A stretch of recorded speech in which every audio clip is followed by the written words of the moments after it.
Hey, if you've seen the photos of the bent frames going around the internet and you want to know the real engineering answers behind what's going on, I got them. I got two engineers in this video lending me their expertise on what they think is going on with these bent frames. I'm going to tell you what they think, and I'm going to add some of my thoughts in the end. We're going to start it on that right now. Hey, it's Tim, Pickup Truck Plus SUV Talk. If this is your first time on the channel, welcome. On this channel, you'll find truck and SUV news, reviews, real-world stories, and you'll find interesting stories like this one. So like I said, in this video, I'm going to talk about these two trucks that we have bent frames. We have a Jeep Gladiator with a bent frame, and we have a Chevy Colorado ZR2 with a bent frame. You've probably seen my other videos on this, which I'll link above and put them on the end, that talk about what the shop said about it, what the dealership said about as far as the claims, insurance claims, the Colorado ZR2. But I really want to dive more into what the engineers think. So I've reached out to two of them, and first one's going to be Dan Edmonds. He's got a long list of experience from suspension and from experience doing suspension tuning with Toyota. And he's done a lot of this stuff over the years. He's done some Jeep Wranglers off-road. He's done off-roading trips. He's going to talk a lot about the environment where this is at, and he's going to talk a lot about what's going on with suspension when you go over the hills and kind of give his thoughts. The second guy I'm going to reference is I'm going to talk for him.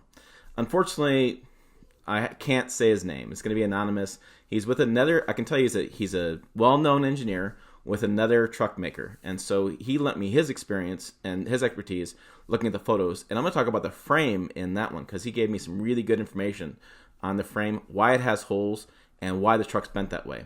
So let's first start with Dan Edmonds, and I'll play the interview I just had with him on Skype right now. All right, so like I said in the intro, I'm bringing my experts in. My friend Dan Edmonds is here. Dan Edmonds, I'm going to let him talk about his background, but you see the photo behind him with Ivan Stewart signed. He's had a lot of experience off-roading. And so Dan, tell us a little bit about your background and what you've been doing as far as suspension and your history. Yeah. I mean, for the last 14 years, people know me from Edmonds.com, no relation, where I reviewed vehicles and ran the testing department where all the vehicles were brought in for rating and ranking and all of that. But before that, and the reason I got the job at Edmonds is I worked at Toyota for 10 years and Hyundai for almost 6 doing suspension development. And at Toyota in particular, that was really laser focused on trucks and SUVs, the Tacoma TRD off-road package, the Pre-Runner, the first Tundra, the first Sequoia. I was involved in development of all of those, and that included mainly suspension, but that gets into towing and off-road use, which are both relevant here, I think.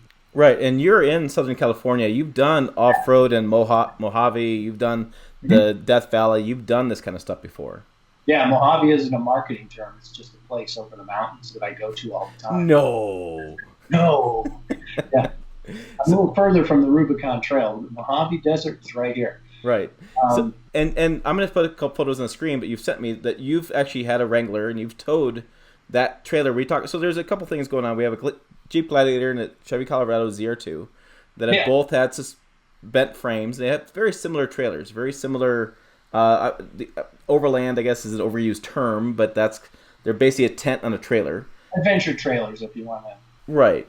Not say the O word. I know, I have a problem with the O word. It's like too much marketing. But so we have these two mid-sized trucks that have got these bent frames. And with your experience, and take a look at this stuff, we have both owners have said, and one was a shop, one was owner, said it was aftermarket, that's why the warranty was denied. One said the tire was too big, other one said the shocks were too big.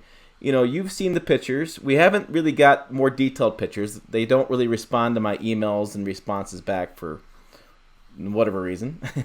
But, I mean, what do you think when you see this stuff? Yeah, I mean, it's really hard to really blame a big tire or a shock. I'm not completely convinced of that but I can't rule it out because obviously I'm not looking at the frame like somebody else might have and actually looking at specifics of where it's been. But from what I can tell, especially with the Gladiator, that truck's shocks lean forward into the cab, which is the opposite of the Wrangler, which goes back towards the back bumper. And it looks to me like all of the bending happened after the shock mount and where the the links attached to the frame in that 5-link suspension that it has. But again, can't rule it out. It just seems like if something bottomed out and the shock was too long, shock absorber is a nice flimsy little shaft compared to a frame. So it's really hard to envision the weak link being the frame. And especially considering where the bend is, kind of behind where all that stuff seems to intersect. So, when I think about this, I looked at the picture of the Gladiator and immediately was like, oh, that looks like the Mojave Road. And I know the Mojave Road, and the Mojave Road isn't the kind of off-road trail that requires low range. It's not a rock crawling thing. It's a desert kind of tour. It really is an overlanding trail. And the trailer that's being used is not uncommon on that trail. But the trail has a lot of whoops. A lot of whoop-de-doos are present in the Mojave Desert, other places where motorcycles and off-road vehicles and side-by-sides all coexist. It seems like the motorcycles, the passage of them creates these big whoops. And then if you're driving in a Jeep or something like that, or a pickup truck, you have to kind of be careful of your speed, unless you got a Baja-style trophy truck. Sure. Because you just don't have the suspension travel to deal with the depth of the whoops. And so, even when you're not towing, a lot of viewers and you yourself might have remembered situations where you're going along, and then all of a sudden you're surprised by some whoops that are deeper than you thought, and suddenly you're going like this, and passengers are hitting their head against the roof, and maybe stuff in the back's flying around because the truck's just going all cattywampus like that. Now, imagine that scenario with a trailer on the back, where you're not necessarily going too fast, but within the space of 20 yards, you could encounter, especially if the light is low and you can't quite see the shape of the surface ahead of you, you could get into a situation where, oh my gosh, I'm doing this, and then the natural tendency is get on the brakes. But if the truck is in the bottom and the trailer's like this, I can imagine a force where instead of the trailer's tongue weight just pushing down normally like it does all the time in a kind of static ho-hum fashion, now all of a sudden the whole mass of the trailer might be attacking the trailer hitch, when the articulation as you're going over these if you get on the brakes, and I can see a combination of factors where the force of the trailer isn't just the simple 10% tongue weight pushing down in a steady state fashion. It's going to be like an impulse load into the back at an angle that might tweak something. Sure. So, that's when I look at that, I kind of put all these things I've experienced. I haven't towed one of those trailers myself, but I have, at least not on that kind of surface. I have towed that exact off-the-grid Reynolds trailer with a Tesla Model X on pavement to the Overland Expo. And I did drive on a dirt road, but it was nice and smooth. But I have been on the Mojave Road on a 4-day trip with about 12 vehicles, and 3 of them were towing trailers. Not exactly that one, but like that one, same weight and size and configuration. And I followed my buddy who was towing one for a lot of that distance, and those things bounce around a lot. They have suspension, but it's not calibrated to. They know nobody's going to be riding back there, so Sure. the wheels bounce off the ground, and they hop around, and it's pretty easy for me to imagine getting into one of those dips going too fast, and just having all these factors kind of come together. What do you make of the argument that it really is the ball that's the problem there? That it should have been they call it a Pintle Hinge, where it's got more, you can move around more on the tongue. It's not such the ball and hinge setup. Yeah, I don't know that would necessarily prevent this from happening. If we were able to look at the nose of the trailer and see that, oh my gosh, the thing's bent and that was bent too, I can't tell. But I do know that, in that situation where you're towing a trailer through gullies and whoop-de-doos and that kind of thing, you are going to get more articulation than your standard trailer hitch ever sees, when you're just backing down a boat ramp or in your driveway. And so people do use these types of hitches. I don't know that prevents the trailer from pushing really hard against the vehicle. And it might prevent the hitch from bending, but I don't know if it prevents the load from being transferred into the vehicle like this. Okay. I got one more question for you, and we'll wrap this up. But what do you make of the argument that the frames are just too weak on the Jeep and the ZR2, that if the frame was stronger, it wouldn't have bent?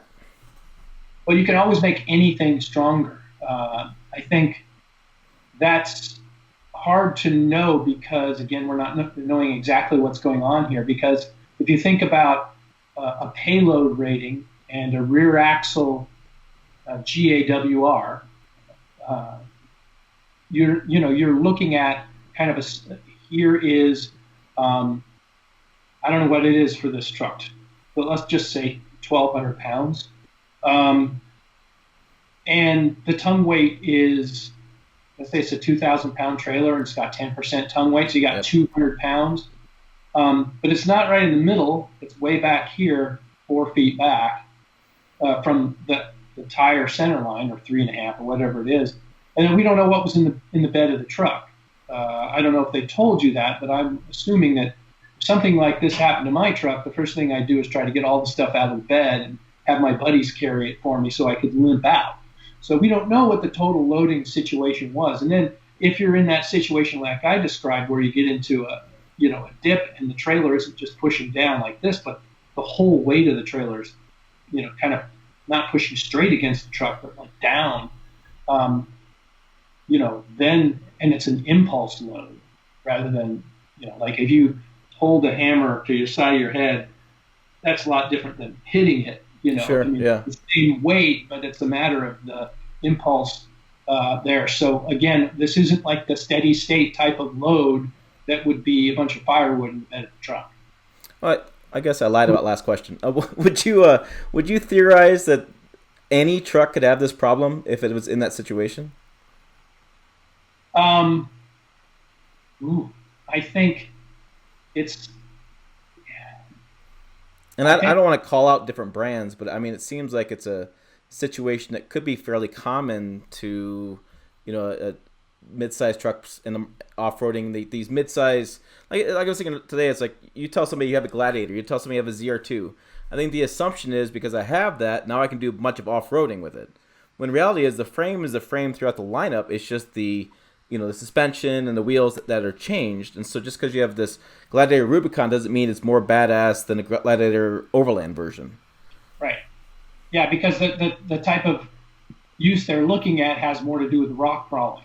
And this type of use where you're just driving through the desert on washboard and on whoops is kind of like, that's more of something that a desert racing focused vehicle like a Raptor would be optimized for.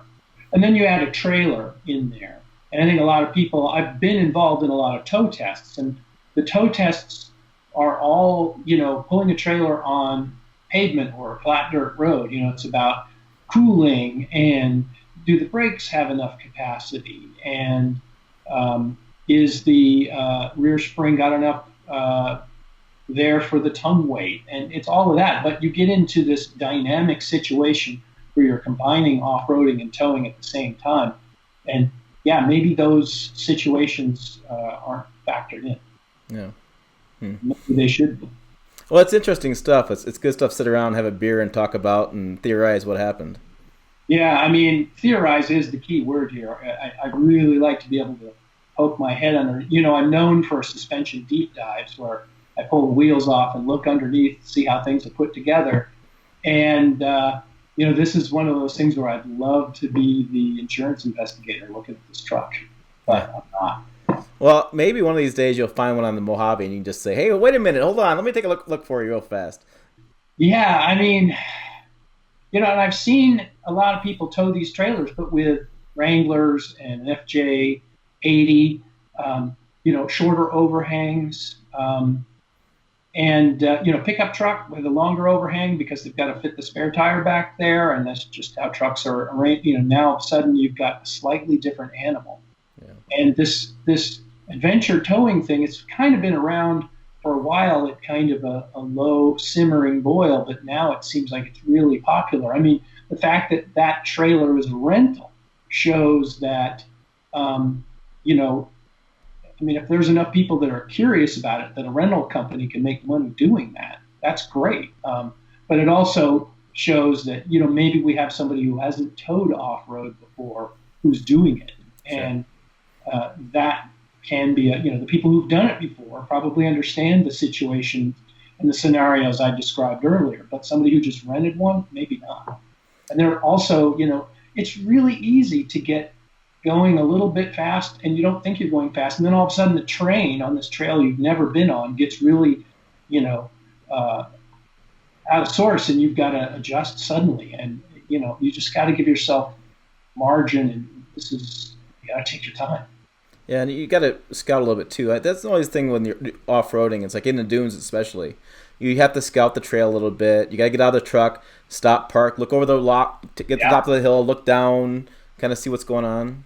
Well, I think there's also a good point there is a lot of people who go out in these groups, you might have 2 or 3 people who are doing the trail lead and you're 4 or 5 in the back, but maybe none of them have trailers. So they're approaching the obstacles a certain way, and you having a trailer have to approach it completely differently. Yeah. You've really got to be very aware of what's behind you when you're towing off-road. I think that's really good advice. Well, hey, thanks, Dan, for sharing the knowledge. Sure. Okay, that was Dan Edmonds, and so let's talk about my second engineer who talked about the frame. There's a lot of questions online about this frame. If you look at the Colorado frame and you look at the Gladiator frame, there's 2 things that stand out. First, they're fully boxed frames. There was a conversation about C-channel versus fully boxed. In this case, they're fully boxed frames, so they're pretty strong frames. Let's dispel that first myth. The second question came around is if you look at this one photo, you'll see there's a hole in the frame right where it bent. Initially, the comments online were, well, it's bad engineering. I can't really say the words I wanted to say for that. It's bad engineering. It's dumb hole placement. And why do frames even have holes anyways? And so I talked to my engineer about this, and he said frames have holes for a variety of reasons. So one of the reasons is going to be weld inspection points. So they're going to be able to look in the frame and see how well the frame is welded. They're going to see how well it was constructed. They have another thing where they conveyance, where they bring it around the shop. When they put it in production, and they do it for e-coating as well. So when they do an e-coating on the frame, a lot of times they'll dip it into the water, into the e-coating solution, flip it around, they'll dip it on the other side, and it seals. And other things as far as its crash safety standards too. There's crash safety standards involved in it. There's frame rigidity standards that kind of get followed in that as well. The end story on this is very simple. The holes in a frame do not impact the structural integrity of the frame. So let me be very clear. That doesn't impact the structural integrity. But I'm going to put this image on the screen one more time so I'm going to show you something. He said if you look at this image and look really close underneath the shock, kind of where the shock area, you'll see what they call a dart. And what that is, that's a spot in the frame that's built that way, so that way in a rear end crash, the frame's going to crumple like that. And this is on the ZR2. So it's going to crumple in that spot. That way the rear end crash, the frame crumbles around the rear axle. So the frame doesn't, the frame doesn't go upwards. It's designed to go down, and it doesn't go forward. It's designed to crumble. So if you get a rear accident, so if you're going over a hill and you're going to, be kind of big breakover angle like the guy was doing, and if you catch any sort of error, you're putting this entire load against that frame, and it's going to crumble that way. That's what it's designed to do. And so I thought it was really interesting to know that that's a frame that in that spot it's a very susceptible spot because of the crash testing that they do in that truck. So that's not going to change anything there. Now, I was reading some forums, and there were some conversations about whether or not you should weld the frame holes shut. So some guys can do this. You can go and get pieces of metal and frame it shut. The problem with this is, and the danger here, is in 2 things. Number 1, you avoid the warranty if you do that because you modified the frame. Warranty's done. Number 2 is that you're always going to have condensation and air and moisture condensation, air, moisture in that frame. So you're always going to have that in that frame. When you weld that shut, you actually are getting rid of some of the e-coating, and you're inviting rust to now enter the frame. So if you ever see a truck with welded shut holes on the frame, don't buy it. Walk away, because that frame's going to rust faster than a frame that's got the hole in it, because the e-coating is wrapped around that. And when you do that welding, you burn off the e-coating, you lock in all the moisture, and you're going to eventually have rust in the frame. All right, let's talk about the shocks. So if you remember the Jeep Gladiator video, the repair shop, the core off-road shop here in Colorado, said that the shocks were too long, which damaged the frame. So I'm going to read you what my engineer said about this. He said, I can't imagine shocks are to blame, but the Jeep's probably going to avoid the warranty because they're aftermarket part. Shocks, even if too long, dampen the input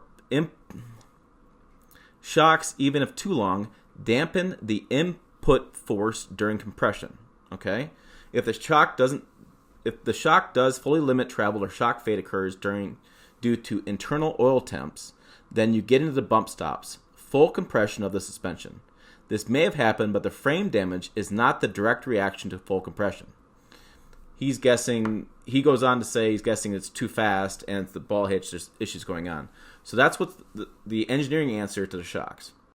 Okay, on the ZR2, if you remember watching that video, the reason the GM was kind of throwing a fit about that truck was because of the tires. The tires were bigger. And so he had something to say about that as well. He said that 1-inch tire increase does increase body frame input substantially.